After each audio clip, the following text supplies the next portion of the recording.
Everybody, it's 11 o'clock in London, 5 p.m. I think in Nur Sultan, and it's a great pleasure to welcome you to the next in the series of Fireside Chats with members of the AIFC Advisory Panel on Legal Regulation.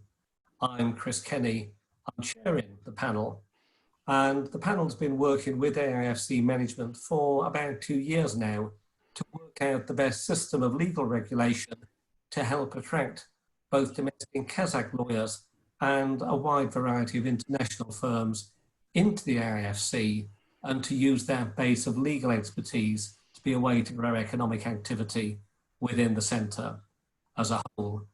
We're bringing to bear, I think, a wide range of expertise, not just in the law itself, but in the business and economics of the law. And that's why we're sharing over the next few weeks the thoughts we've had about how the current COVID-19 crisis may have an impact on legal practice and legal business. Now, the person who's been most instrumental in getting the panel together is our speaker today, Alison Hook. She was the pivot who first invited everybody else to join in. And when you look at her background, that's not surprising. After qualifications in economics at the universities of Edinburgh and Warwick, Alison had a distinguished career in the British Foreign Office and in the European Commission based in Brussels and in London.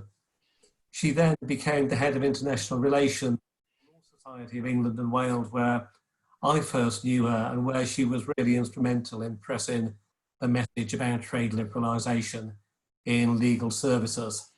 After that, she's developed her own consultancy practice, Hook Tanganza, where she's led on regulatory and technical assistance work, both with a wide variety of jurisdictions, but also with multinational bodies such as the WTO, the International Bar Association, and the World Bank. So she has a more exhaustive and exhausting knowledge of international regulatory practice than just about anybody who I know, but couples that with knowledge about international trade as well. An absolutely fascinating topic at a time when we see a level of change both in the volume of trade, but also the international political and economic climate of the kind we haven't seen for at least a decade. So she's absolutely the right person to lead us in discussion of that. The way this will work is Alison will speak for 20 minutes or thereabouts, then hand over to David Gallo, the head of the AIFC Academy of Law, who many of you know, and he will both engage Alison in conversation himself, but also open the floor to your questions as well. If we can ask you please to keep the connection muted for the time being to eliminate feedback. When it comes to Q&A, Almas will keep an eye on the screen, looking for those of you raising your hands to intervene, and he'll let you in and announce you as you've got questions. So that's the way it's going to work. Without further ado, Alison, let me hand over to you. Thank you very much, Chris. That is a very flattering introduction, and I'm grateful for that. So welcome, everybody. It's a great pleasure for me to talk to you today. What I'm going to talk about is here on the slide, which I hope you can all see. So what I'm going to do is address the question of whether the world trade and the world trading system is in crisis as a result of COVID-19.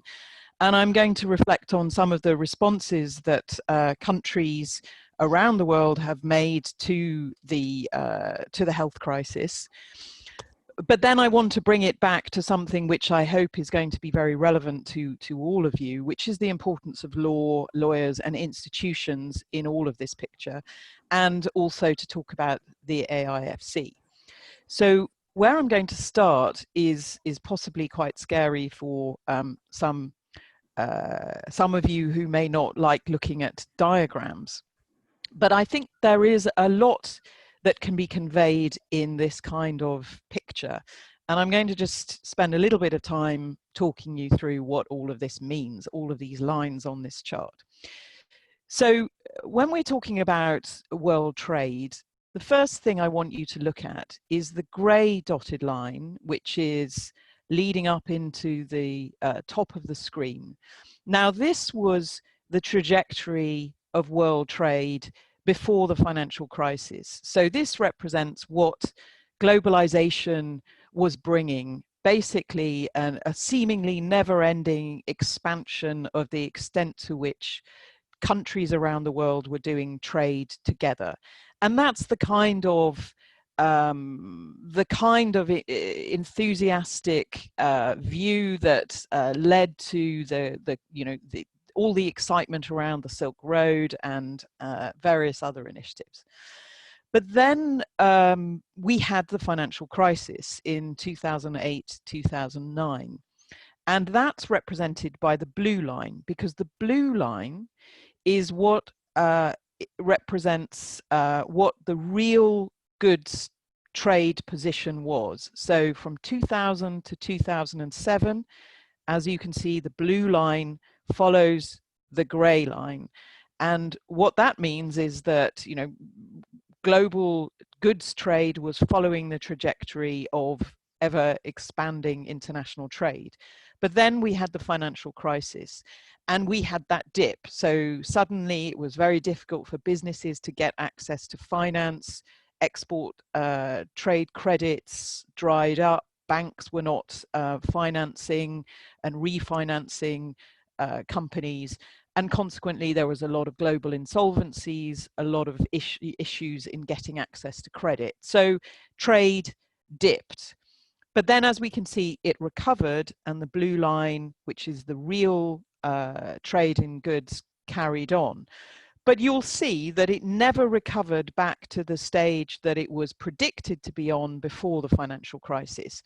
And this illustrates that what can happen with a shock is that you can end up with a permanent reduction in the extent to which trade takes place. And so we've never really recovered back to the original predicted scenario following the financial crisis. So there we are, we're at the end of this blue line in 2019. Now, what do the red line and the green line represent?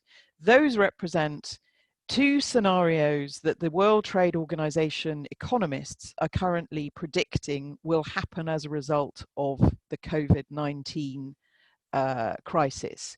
The red line is a pessimistic scenario, which suggests that this year trade around the world could drop by as much as 32%, which is a pretty dire scenario. And their more optimistic scenario is still a 13% drop, which, as you can see, is considerably greater than the drop in trade we had as a result of 2008, 2009.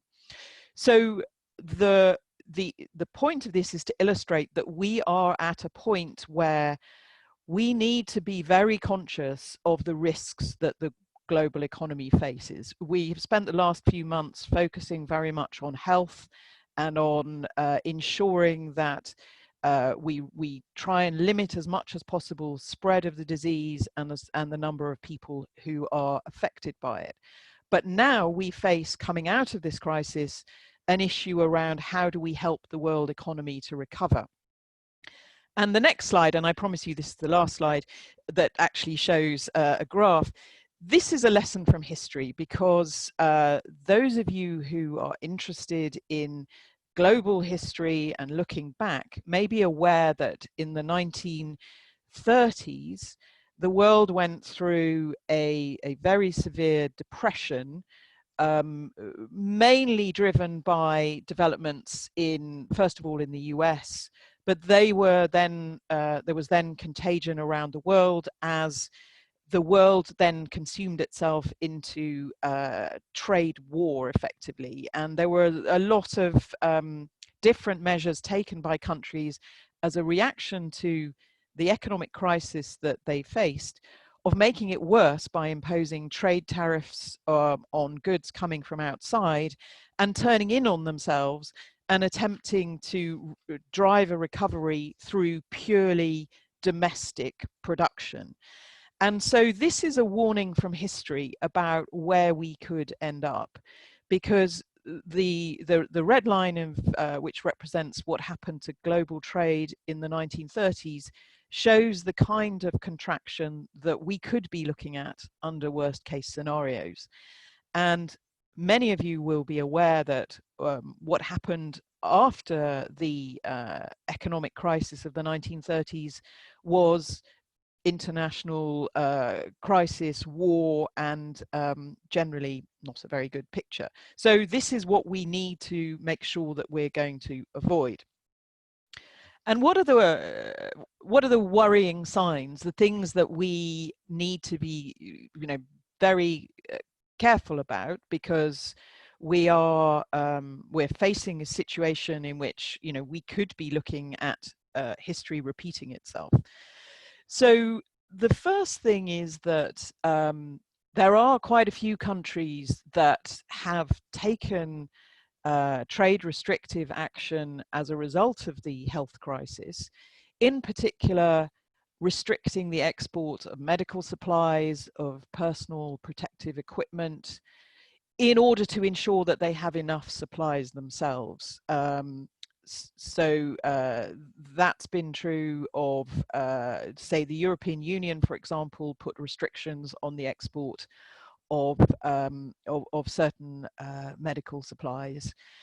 And there's also been a worldwide tendency to close borders to the movement of natural persons, understandably, because people bring the disease in with them.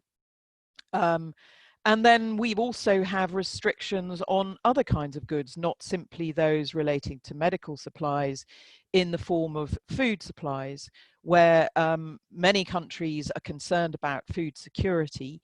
And so we have countries as diverse as Cambodia banning export of rice, Egypt banning the export of wheat. And all of that, the disease has also had an impact on what can be done about meetings, international meetings. There was supposed to be a meeting of the World Trade Organization ministerial group, which is the peak governing body of the World Trade Organization, and which is really the engine that drives international trade forward. That group was supposed to be meeting in Nur Sultan in June in order to take stock of progress and move things forward for the next 2-year period. That inevitably has had to be cancelled, or at least postponed. So that means that we have a further sort of hiatus at the top of this whole process. Coupled with that, there has been a general sort of tail off in any kind of negotiating activity at the World Trade Organization since the beginning of the year. But all of that builds on some already worrying signs for trade, because we had, prior to Christmas, prior to the end of the year, the World Trade Organization appellate body for WTO disputes had effectively become moribund, because the US was refusing to nominate arbitrators who would be involved in that appellate body. So so we already had a crisis, and the world trade, the trajectory of world trade was already slightly on the downturn. And this all plays into, the consequences of this. If we don't have some degree of agreement about how we get out of this, we can have some real problems. So we've already seen some basic food prices, world food prices have risen. So rice prices up 14%, wheat up 10%. There's been a lot of stockpiling, panic stockpiling by countries worried about food security. And all of that, it means that there will be further instability as they then come to run down those stocks further on. And all of that feeds into potential political unrest and other problems. We also have very unequal access to essential medical supplies. Here you can see US, Germany, and China account for 40% of all of the production and export of those essential medical supplies. So if those three countries decide not to give access to anyone else, then there's a real problem for other countries. And all of this is forecast to be, pretty dire in terms of both loss of world GDP and global unemployment. So that's all very depressing. And personally, I'm very much of an optimistic bent, and prefer to be optimistic rather than pessimistic. So that's the pessimistic side of my presentation. Now it's going to get more optimistic, because I think there are reasons to be cheerful. And one of those is that precisely because of the lessons of the past, governments and international organizations are very conscious of the need to avoid falling into that trap again. So we've had this statement that I've put on the screen from the G20 trade ministers, who have actually recognized and has made this clear statement that now is the time for the international community to ensure that it's laying the foundations for a strong economic recovery, which is sustainable, balanced, and inclusive. And those are three very important words for us to bear in mind. And on the other hand, despite all of the protective measures that have been taken, I think there are also some positive measures that have been taken. So it hasn't all been protectionism. Whilst the EU, on the one hand, has taken a temporary measure to restrict the export of medical equipment, it's also made its standards open source, which means that it's possible for any producer around the world to get access to the standard which they would previously have had to pay for in order to retool their factory in order to produce medical hospital gowns instead of t-shirts, for example. And that's the kind of thing that's been happening. Secondly, despite all of the news that you hear about a US-China trade war and China imposing duties on Chinese goods, the US very quietly during the crisis removed some of those punitive additional duties on Chinese medical equipment and personal protective equipment in recognition of the fact that they just needed what China had to supply them with. And the degree of interrelationship between the US and China in terms of supply chains in areas like this is so deep that it's quite difficult to unpick in the way that perhaps the US president would quite have liked. There have also been new collaborations in the margins of existing institutions that have sprung up, like this group that I mentioned on the screen, the International Coordination Group on COVID-19, where countries are looking at innovative solutions which don't fit into the architecture of any of the existing international bodies we have, in order to ensure that we learn the lessons of the current crisis. And I think there are some reasons to be cheerful. The first thing is that we have quite strong global institutions, much stronger than we did in the 1920s or 30s. We have the World Trade Organization, for all its shortcomings, has not only the vast majority of countries around the world that cover 98% of world trade, it's also still attracting new members to join that are very committed to the idea that trade is going to be an engine, not simply of growth, but also for peace and for cooperation with their neighbors. Despite the fact that countries have taken some trade protective measures, it's also important to point out that those are all temporary. They've, in many cases, if not most cases, have been notified to the World Trade Organization as the rules require. So they are fitting in with the current rules around what should happen with the WTO. We've also recognized that we need to create some new mechanisms. And then I've also mentioned there is a lot of interdependency. I wanted to just mention very briefly, but we can pick it up in questions, the creation of a new institution in parallel to the World Trade Organization called the Multi-Party Interim Appeal Arbitration Arrangement, which is established as a way of dealing with the fact that the World Trade Organization dispute settlement appellate body has fallen into disrepair. And so there is a commitment from countries to realize that they need to deal with these issues internationally and collaboratively and not in a bilateral basis. So why is this relevant to lawyers? The first thing is that because of the things which give us reason for optimism are because of the institutions and the strength of legal texts. And that's because lawyers helped to build this institution back at the beginning 26 years ago when the WTO was established. But we need more trade law expertise, particularly as we enter into this very difficult and dangerous period where trade disputes may be more frequent. So we need more people who are going to get involved in the law. So I'm hoping in trade law. So I'm hoping that that will appeal to some of you out there.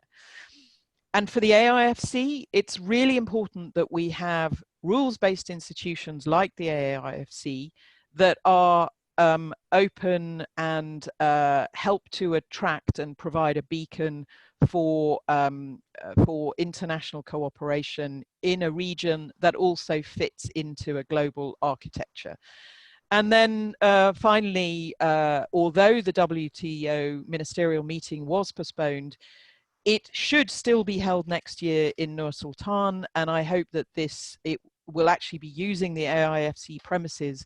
And so I hope that this is just the beginning of a conversation around trade and trade policy that we can continue within the AIFC and within the Academy of Law. And on that, I will stop. Thank you very much. Alison, thank you very much for your thoughtful and thought-provoking overview of some of the implications on international trade arising from the COVID-19 crisis. These are unprecedented, historic times, and we need to be ready for the next steps as the global economy emerges from this crisis. You've touched on a number of really important themes and ideas, and I'd like to spend a few minutes drilling down a bit on some of these topics.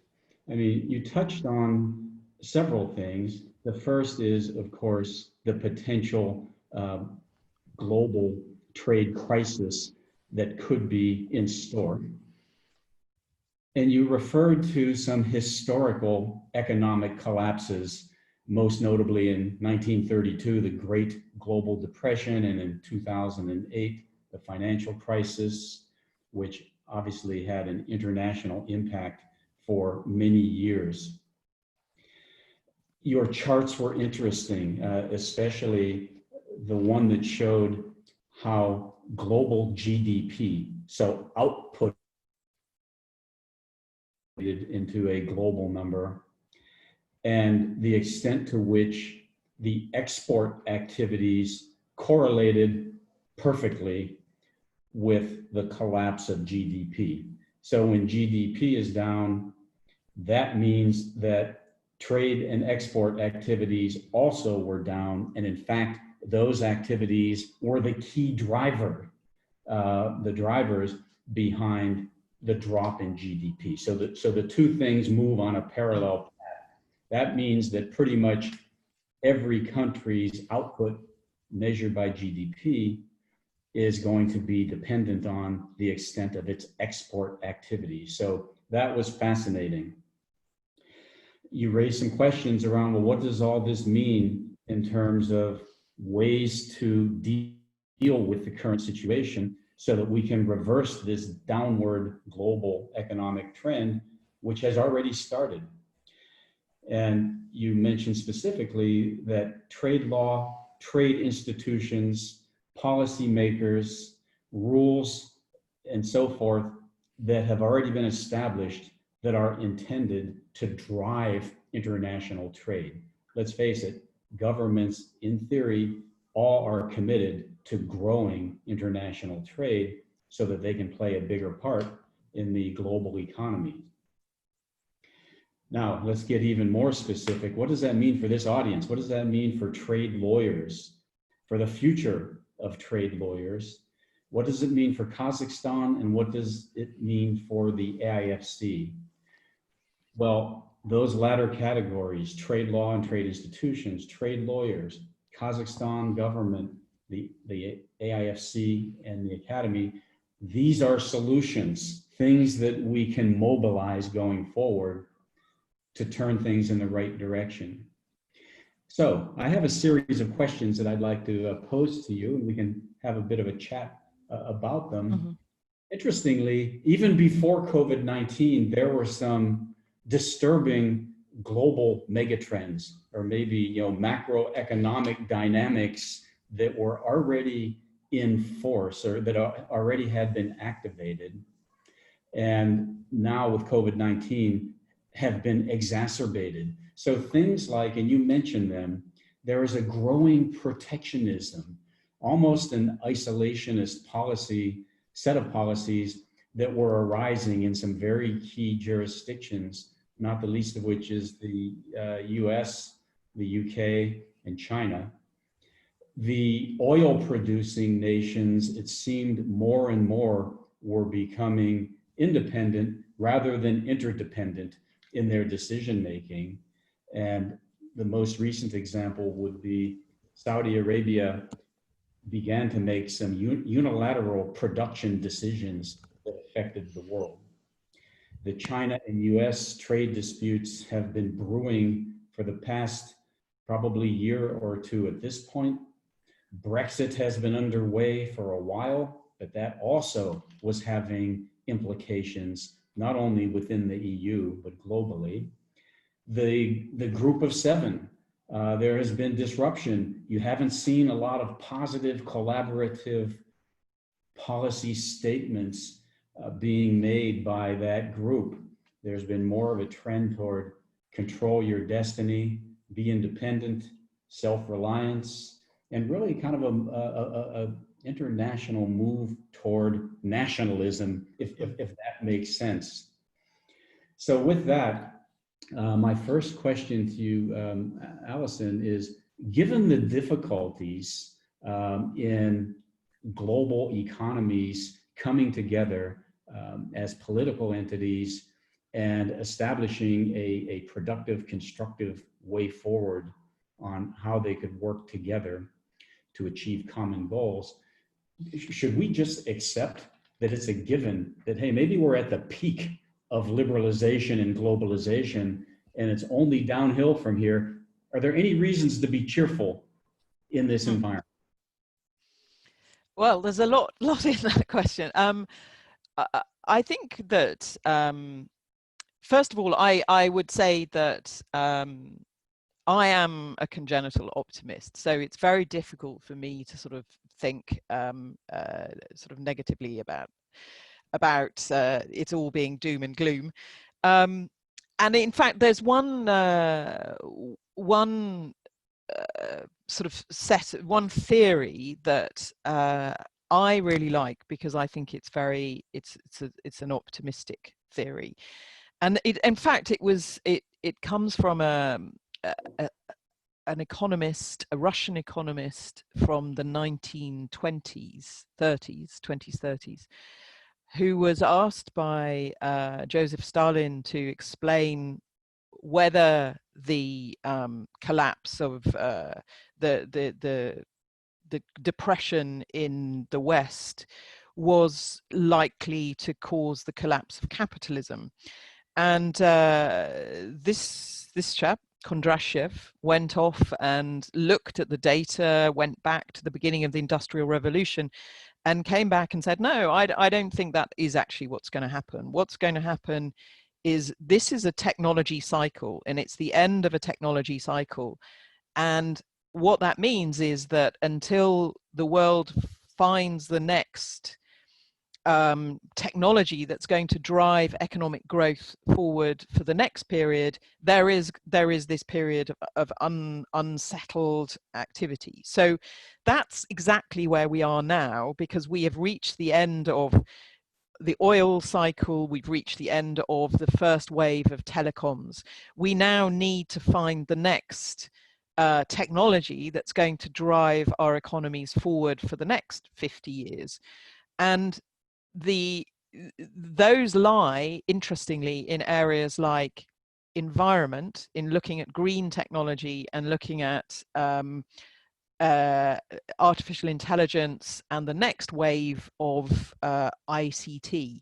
And so those are the really exciting areas that are going to create, and because we know that that technology is there, it's possible, we're looking to develop it.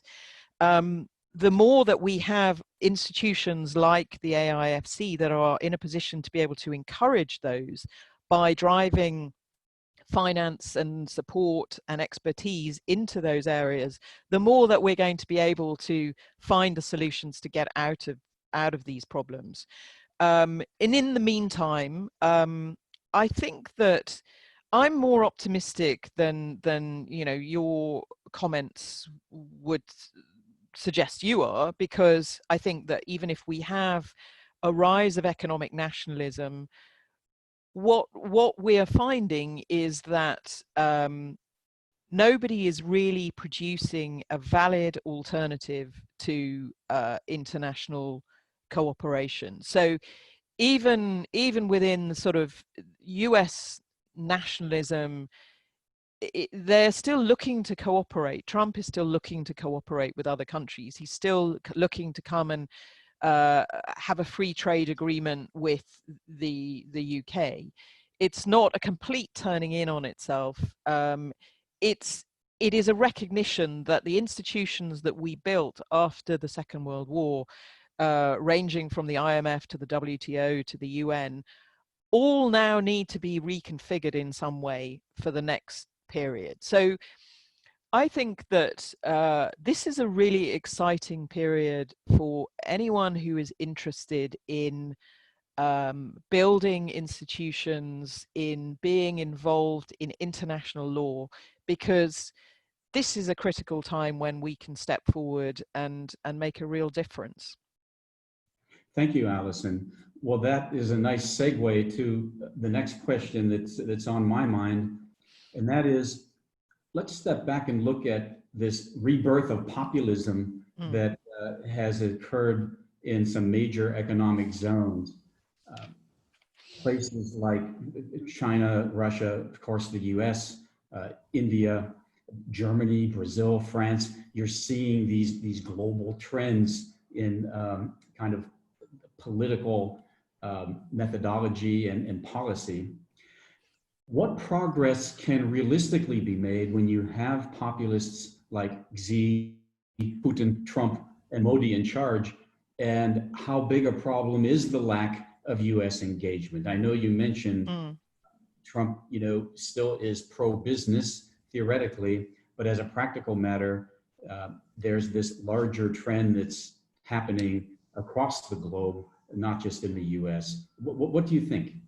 Well, I think that, populism, and or I should say, it's not so much populism as the rise of the strong man, and they are usually men. So, this idea that you have your country's kind of reached a point in its history where, you're not really quite clear on the next direction and how you're going to provide people with, or people aren't clear on where the jobs are going to come from, where they're seeing, as they did since the financial crisis, there are people right across the world who've seen their real incomes drop by quite a lot, and they see the rise of inequality, and they see some people getting richer and richer and other people really struggling. So it's a kind of common thing then to think, oh, this man is, the rhetoric of this man is something which is going to help me. But then we have the current crisis, which has come, and where, you know, there are a number of sort of populists who have really struggled. So, I mean, I think Donald Trump has struggled with the COVID crisis. Bolsonaro in Brazil has also struggled significantly. And there is a backlash. There will be a backlash against that kind of approach, because it simply does not work to turn in on yourself and isolate yourself, because where are the jobs going to come from? They're not going to come from within the domestic economy. When, as we see with, you know, finding a solution to the COVID crisis with the search for a vaccine, these things require international collaboration. And so, you know, some of the most advanced approaches to seeking a vaccine are those that are involving teams from right around the world. And if you isolate yourself from the rest of the world, you're not in a position to be able to benefit from that. So I think that, in summary, I think that populism is very much part of the overall picture of the economic crisis. It does make agreeing on things more difficult, and no one wants to exclude the US because it's still the world's first or second largest economy. But I think what is interesting about the multi-party interim agreement on arbitration, which I mentioned only very briefly in my slides, is that that is the first example of a major development at the World Trade Organization, where basically 19 major trading countries and blocs, because the EU counts as one in that, have come together and said, we need to do something. If the US isn't on board, we're going to do it without them. And so this new arrangement has been set up, led by Canada and the EU, but involving most of the large trading nations of the world, other than the US, have said, this is what we're going to create, and we're creating it deliberately so that it can be reintegrated into the World Trade Organization, should it be required. So, you know, I think that the more that those countries who understand the risks of history and who can look back and say, we stand at a point where that is a real risk, and we need to ensure that we protect against history repeating itself, and therefore that we cooperate together, the better. And I would say, just finally, that I take great heart from the reaction of the world in 2008-9, because that was a really, really scary, precarious moment, which now, it's a decade on, we're still suffering the effects of it, but we didn't see the entire collapse of the financial system, which was totally possible at one stage. It was a very scary moment, and it is indicative of the fact that we had in place people who were able to respond and learn from history, and I think we still have enough of them around today. Alison, let's drill a little deeper on this concept of protectionism as a political philosophy. We've been talking about it as if it's a negative dynamic because of the impact on global trade and international globalization of business. However, let's look at the other side to it. When you think about the role of government in any country, first and foremost, arguably, it's to make sure its borders are secure and its people are safe, and that there is food that's made available to be consumed, and that there are medical supplies and medical services available. I think that those are some of the fundamental obligations that governments globally have. First and foremost, the protection of its people. Well, COVID-19 really disrupted a couple of major government obligations And many governments have become protectionist just so that they can step up and do what they are supposed to do.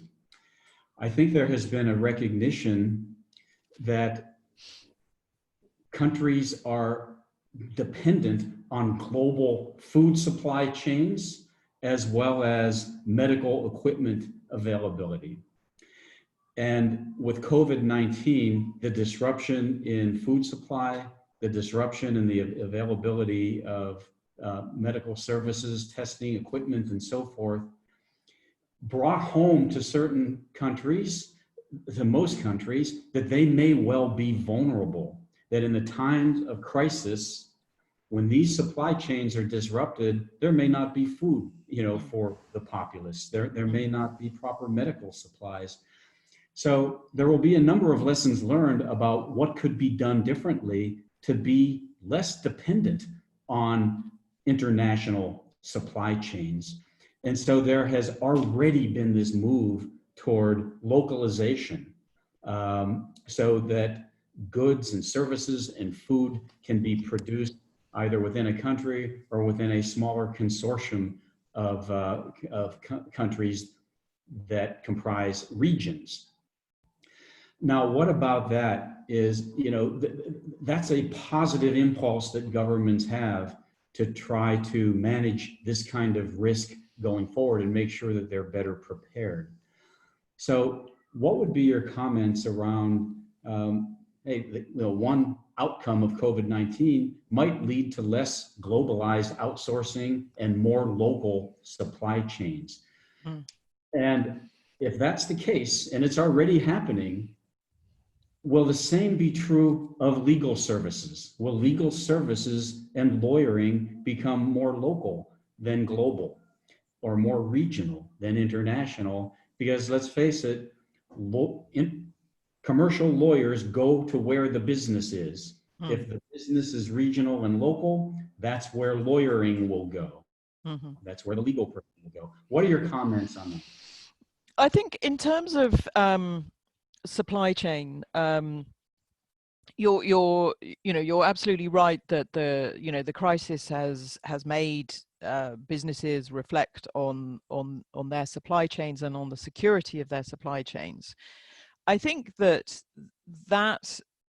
although that is provoking some re-engineering, I don't think it's necessarily in every instance going to lead to a complete sort of repatriation of production, simply because at least in the short run, the volume of production that comes out of the engine that is China and countries immediately around it is so great that it's very difficult. There have already been there has already been some re-engineering, as I say. I think that with one of the reactions that's come through the WTO is a recognition that there is a need to create another mechanism for international collaboration, which is how to deal with a crisis that hits across a lot of countries simultaneously.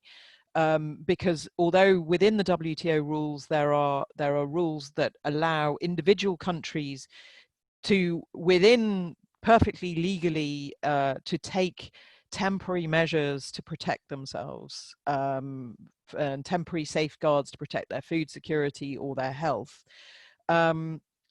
there is no sort of, the problem that we've faced now is that there hasn't been international coordination of that. So there is a lot of interesting talk about how in future a mechanism which allows for logistics channels to be kept open and for safe passage of goods in, so that you have workers in ports, for example, who aren't just all sent home as they were immediately in this crisis, but who are allowed to keep working, but safely. And so, there are a lot of things that we can learn from this that don't necessarily mean that it's automatically going to be, let's all repatriate our supply chains.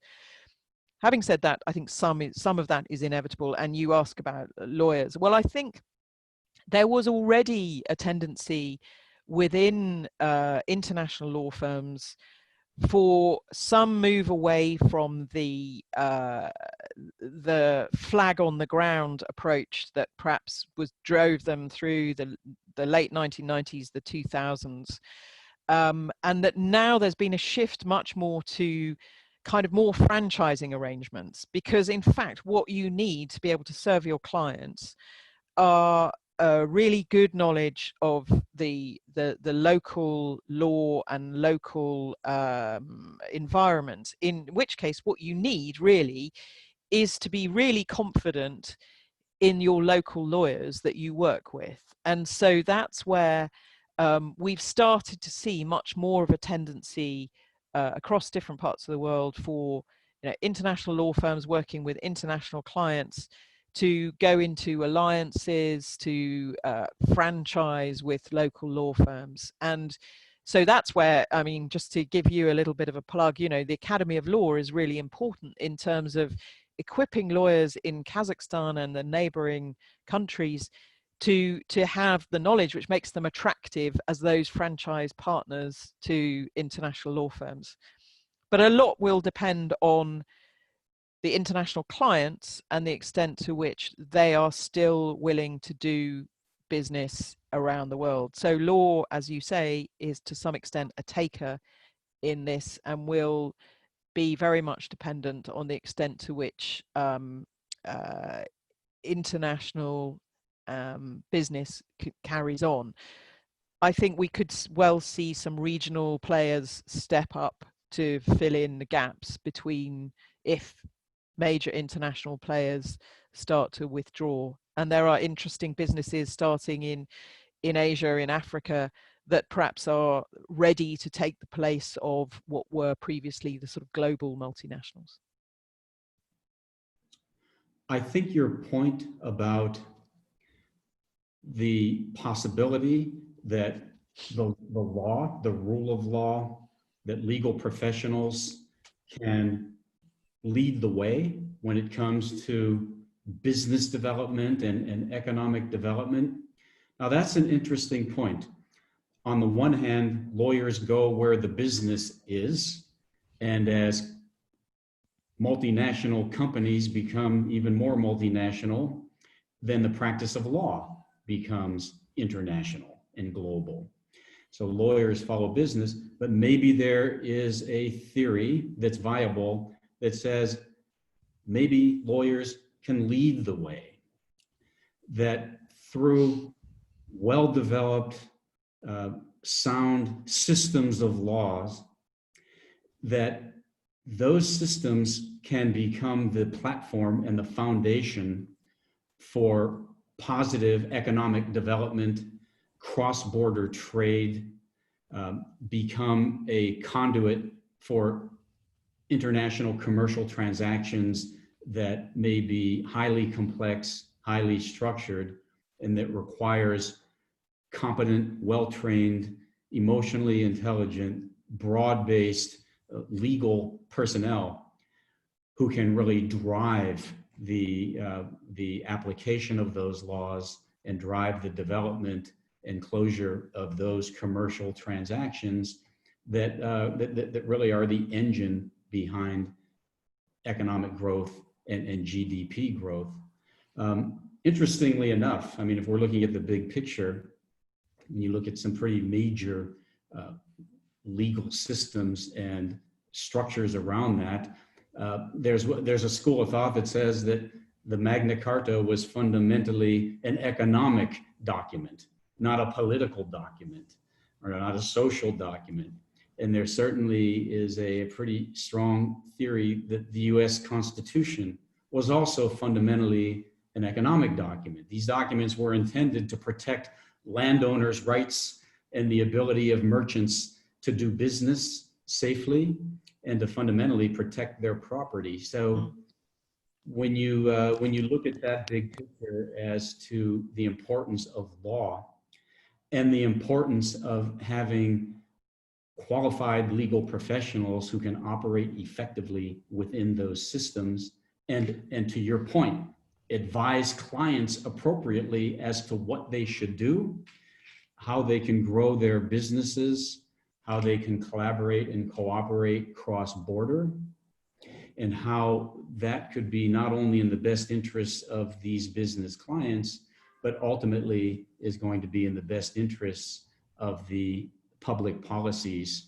that their governments are trying to promote around GDP growth and activities around that. So maybe there's something to be said for the theory that lawyers and business can actually lead the way.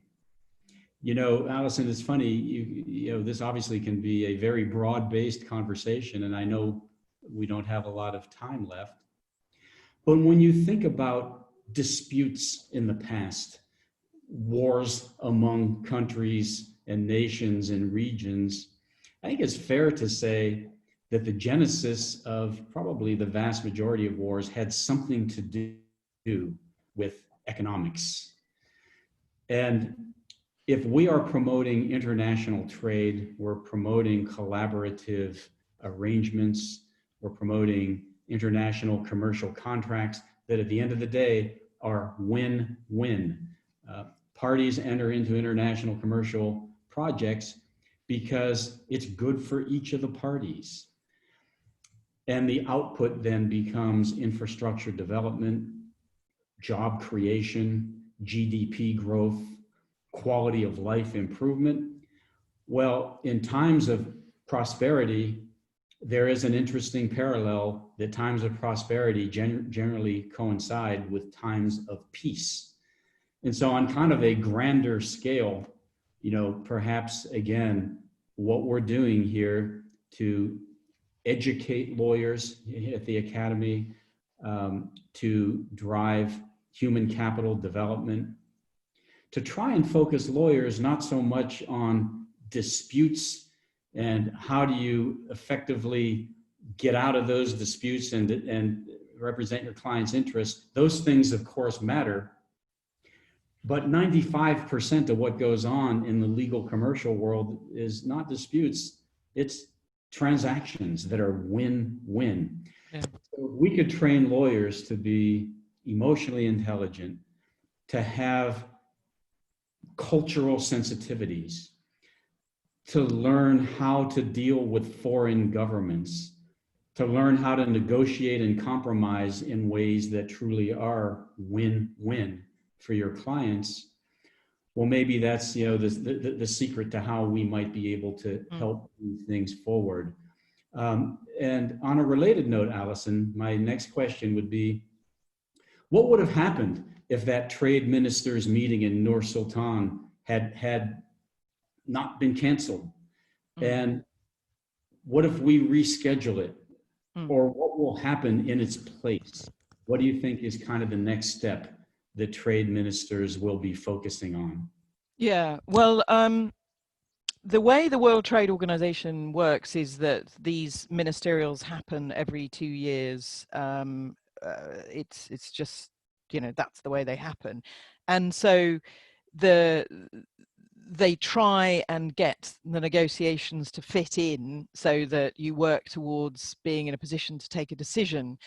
And sometimes, you know, things work out and they're ready for a decision to be made. And on other cases, it doesn't work out so well. So what they were planning on there were really kind of 4 big dossiers that they were bringing to Nur Sultan in June.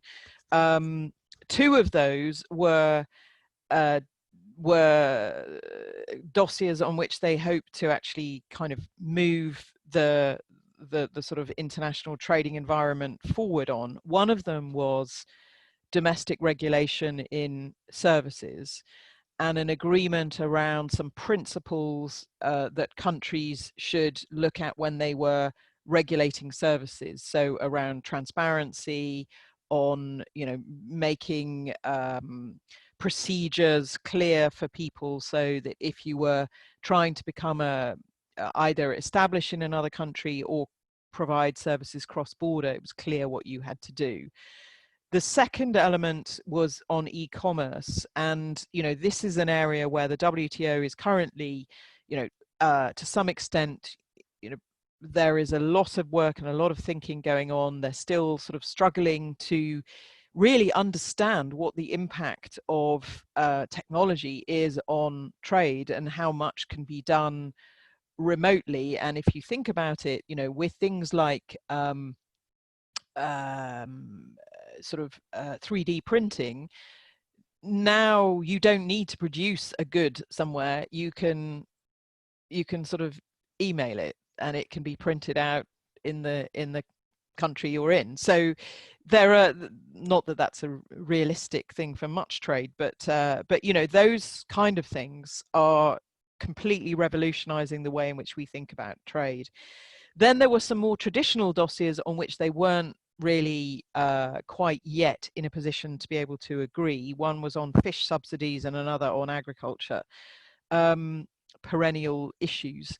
And because of the delay, so the expectation is that next year, I think Kazakhstan has offered to host a postponed ministerial at the same time next year. I think the reasonable expectation is that that is what countries WTO members will agree to. So we can expect what we would have had this year to appear next year, and maybe some of the dossiers that weren't quite ready for this year will actually be ready next year. So it will be an even more successful milestone in terms of advancing discussions around trade. Alison, what do you think all this means for the AIFC, and what would be your thoughts on how the AIFC Academy of Law could contribute to the development of international trade over the next 5-10 years? Oh, well, I mean, I think all of this suggests to me the AIFC has a massive role. It, in many ways, all of this crisis makes it even more relevant, because it's really critical that you have, I think, the world that we're moving towards is one in which there are, kind of strong regional building blocks that build more integration regionally, but then that fit in and are complementary to an international picture. So, I mean, I think everything about the AIFC in the way that it's designed, in the way that it's, the principles underpinning it, very much are oriented towards that. I think the two things that we are absolutely going to need in order to ensure that the world goes forward and not backwards are trust and transparency. And I think those are both kind of values which are embodied in everything that the AIFC stands for. And in terms of the Academy of Law, I think that I would love to see the Academy of Law have some really sort of solid modules on international trade and international trade policy that it can run, particularly in the run-up over the next year as we get towards the WTO ministerial, because I think that there is certainly a real need for lawyers, whatever their area, whether they're more focused on disputes or whether they're more focused on transactions, there is a trade role, and there is a need for more trade lawyers around the world. And particularly, I think, accompanying an institution which is very much focused on trade finance and on building business that really supports international and regional trade. Thank you very much. Yeah, with that, we will certainly continue at the Academy to focus on cross-system training, trying to identify those competencies that lawyers will need to have to operate effectively in this international legal ethos. And that means establishing and complying with competency standards, providing learning and development activities around that, focusing on things like international law, as you say, public policy, ethics, and providing the kind of professional development opportunities that are going to be required to enable the profession to take a leading role in the development of economies, of infrastructure, and really making an incremental contribution to the ongoing advancement of civilization and the rule of law. So I think we're all equally committed to these goals. And with that, Allison, if you have any further comments you'd like to make, please do so now. And then otherwise, we'll go ahead and move into a Q&A period. No, I'd be very interested to hear what anybody has to say. Okay, so with that, my colleague Almas will be fielding questions for our participants who are with us here today.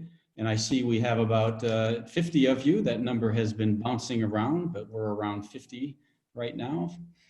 And if any of you have a question, we really encourage you to ask it now. You have your little hand raising icon down there on the bottom of your screen, and Almas will systematically call on each one of you. So please, any questions for Allison or your own comments and thoughts on today's presentation?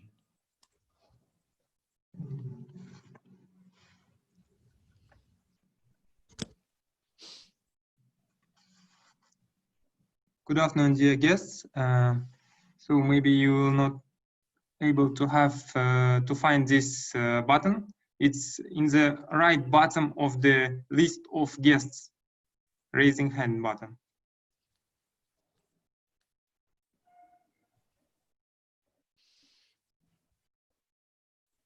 So the bottom of your screen on the right, list of guests, there should be a hand icon if anybody is attempting to ask a question. Oh, I see Victor.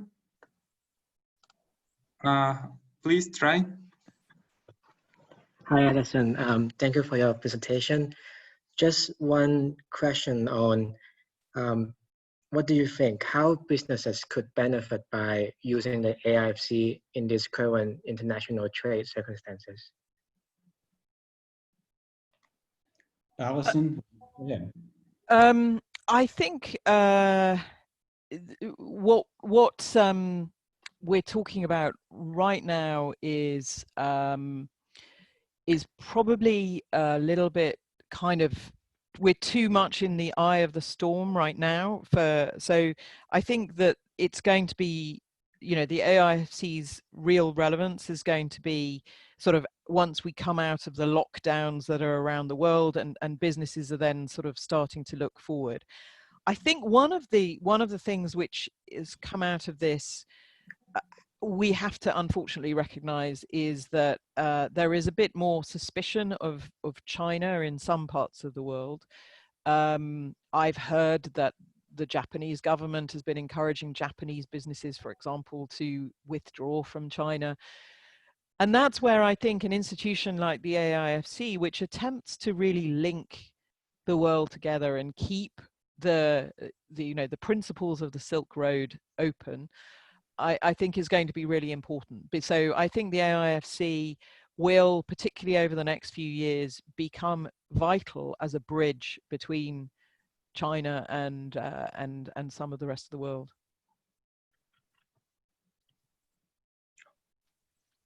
Okay, thank you. So we have any other several questions here. So if you won't be able to ask here, please feel free to send us on our email. We'll be happy to answer. Almas, I see that we have 2 more participants who have raised their hand. I saw Majan and someone else. Can you check? Yeah, Agran. Okay, Agran, I will activate your microphone, please. Hi, Allison. Thank you so much for your very valuable knowledge, as well as for the presentation. I have one question in regards to, in particular, how could the members of WTO use the AIC's jurisdiction and institutions? Mm-hmm. Well, I think this is, this is where I think particularly looking at the possibility of encouraging more trade finance, but perhaps also looking at encouraging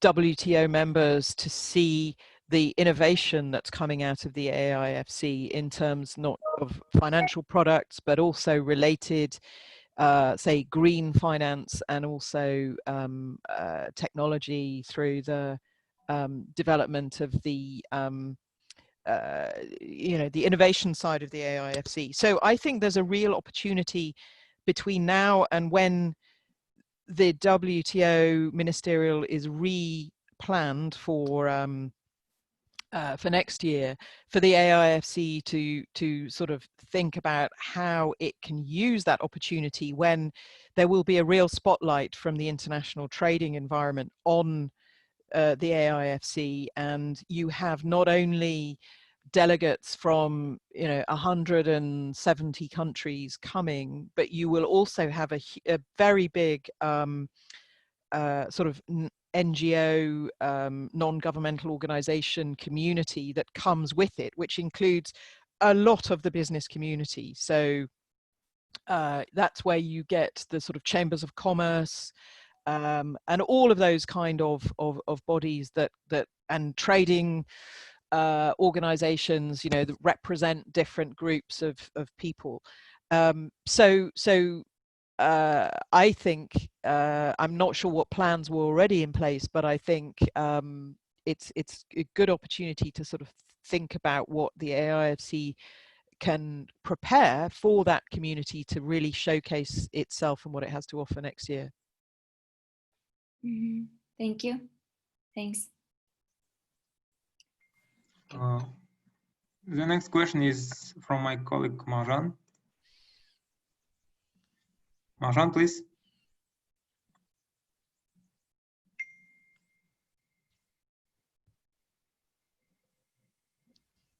Marjan, are you there? It's gone. Sorry, it wasn't on mute.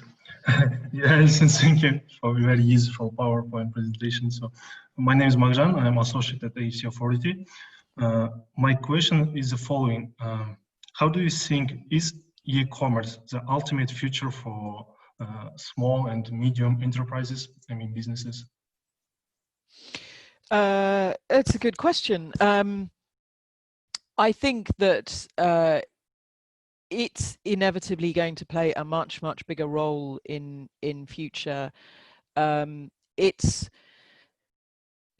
one of the things that we're seeing in certain parts of the world is that e-commerce, in the sense of the creation of platforms, whether it's Alibaba in China or Amazon in the US, really creates access for small producers and artisans to actually gain access to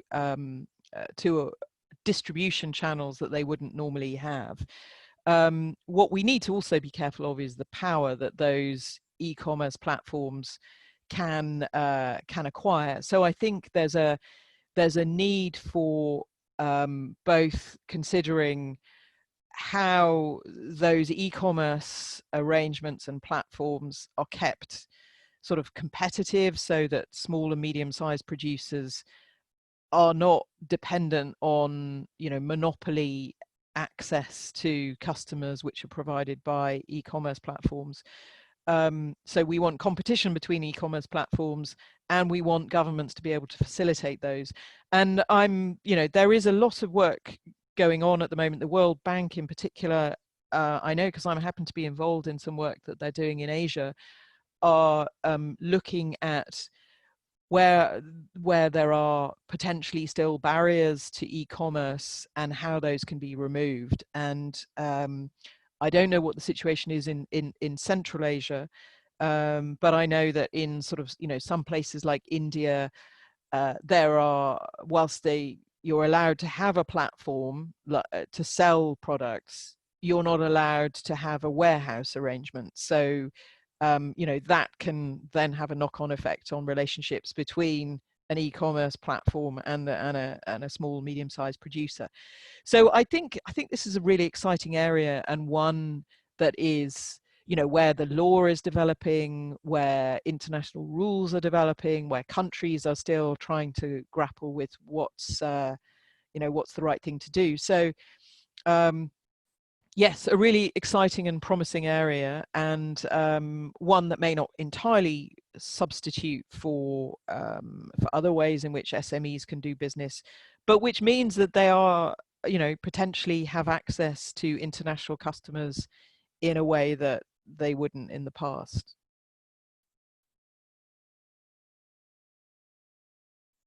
So one more question from Nurjan. Hi, Alison. Hi. One question. Actually, during the pandemic situation in Kazakhstan, fintech is developing really well, and we are actually, the government provided support through using our fintech companies, banks like a Kaspi Bank that use their applications to provide support for governmental support to the ordinary people. So my question is, do you think this interest on IT, fintech, and more e-commerce will be temporarily during this kind of pandemic situation, and will be, what do you think, how it might affect world trade in general? I think that this, you know, the pandemic has highlighted the role of fintech, e-commerce, and will accelerate take up. I mean, if you even think about the extent to which people now have Zoom meetings and have moved out of their offices around the world, and yet kept on, you know, having meetings and doing business to the extent that they can. I think that that actually what the pandemic has done, it has accelerated the take up, and has made made people reflect an awful lot more on what can be done online, and also what needs to be done in person. Because I think, you know, we're human beings, and we need human interaction, and we need to come together, you know, from time to time. But it's also made it possible for us to think about what can be done.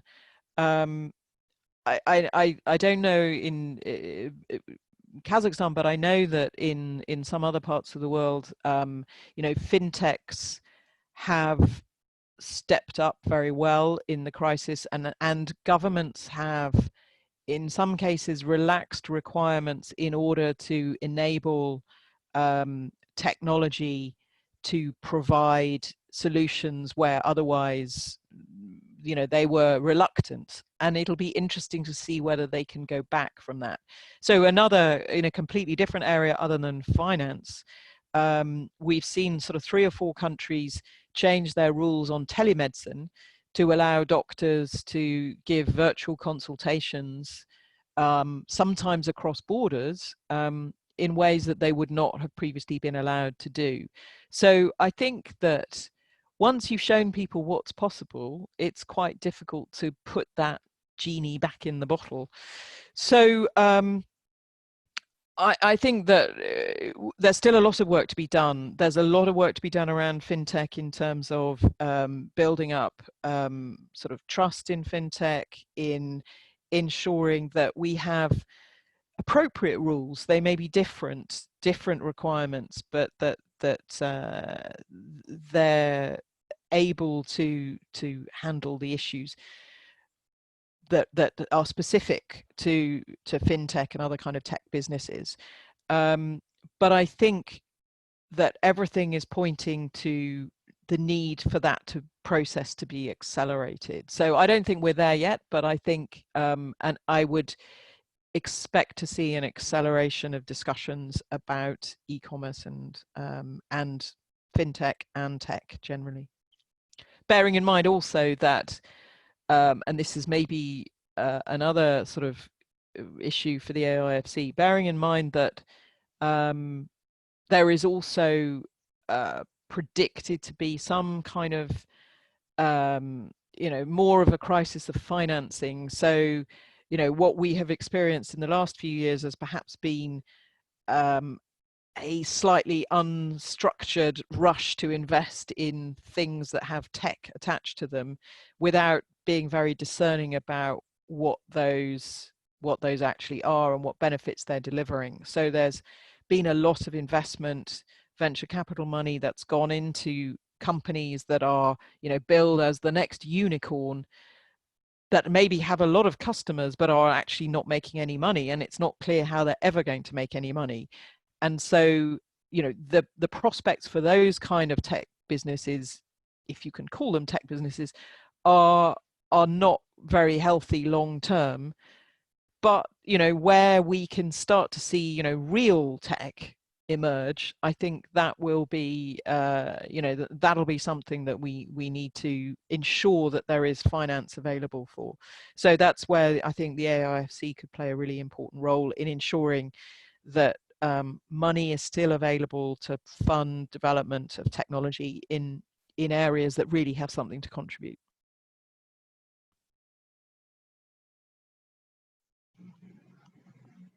Okay, at that point, I guess we have no any other questions. So if you will have other questions, please feel free to send on our email. So we'll be happy to answer. David? Okay, yes, thank you, Almas. Alison Hook, thank you so much for your insightful and interesting comments today on the topic of international trade after COVID-19. Wonderful, really useful, and we appreciate your time. And Alison, we really appreciate all the great things that you are doing in your role as a member of the AIFC Advisory Panel on Legal Regulation. You are really contributing to the advancement of this legal system, and we really appreciate it and look forward to our continuing collaboration with you. With that, to all of our participants, thank you very much for your time and attention today. This was the second installment of a 4-lecture webinar series called Fireside Chat with the AIFC advisory experts. We appreciate your contributions and participation today and look forward to your ongoing interest and engagement with everything we're doing here at the AIFC and at the Academy of Law. Be safe, have a great day, keep learning, stay positive, and we'll see you next time. Thanks so much.